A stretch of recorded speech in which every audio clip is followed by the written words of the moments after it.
I'm Samantha with Carl's Quality Cooling and Heating, and today we are taking questions from you, the homeowners, things you want to know about your system.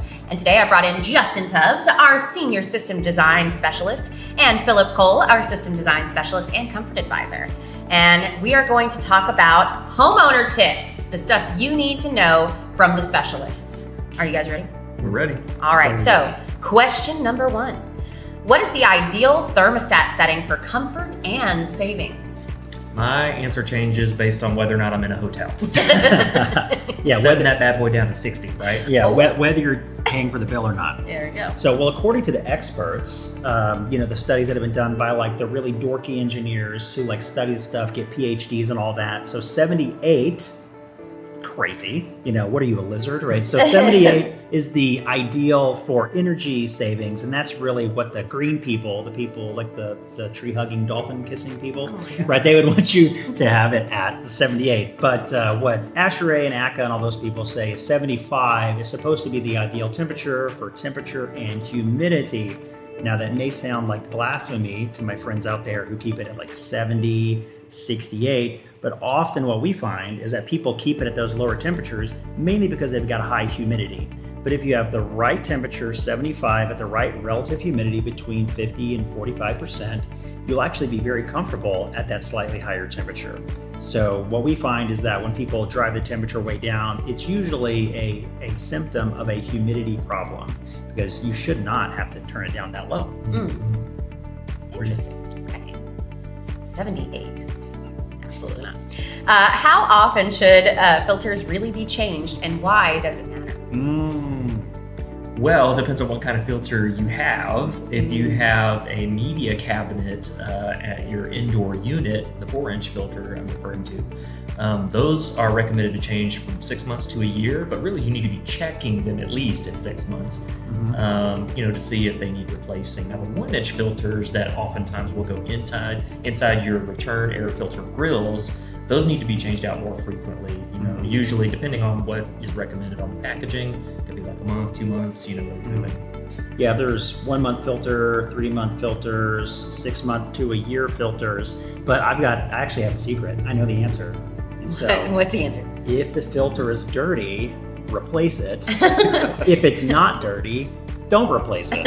And so you have to be checking it to know, right? How often should I, the homeowner, go in and look at my filter?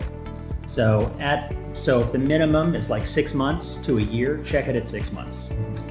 If it's a month, check it at that month mark. And if it looks dirty, go ahead and replace it. It may be able to last a little bit longer. I know people do it on schedule, whether it's dirty or not, and that's okay. That's a totally fine practice. But just check it, whenever the filter recommends you do so. Now, here's another tip. If your filters get dirty really quickly, like you put it in and it says it's supposed to last 3 months, but it only lasts like a week, that means your return air is probably restricted and too much air is going through at too high of a speed, and you probably have inadequate return air, so that filter is doing double, triple time, and it's getting dirty really quickly. So again, dirty filters, like over a short period of time, is often a symptom of system like bad health. Ooh, and then we have to come out. That's a bigger bill than just the filters.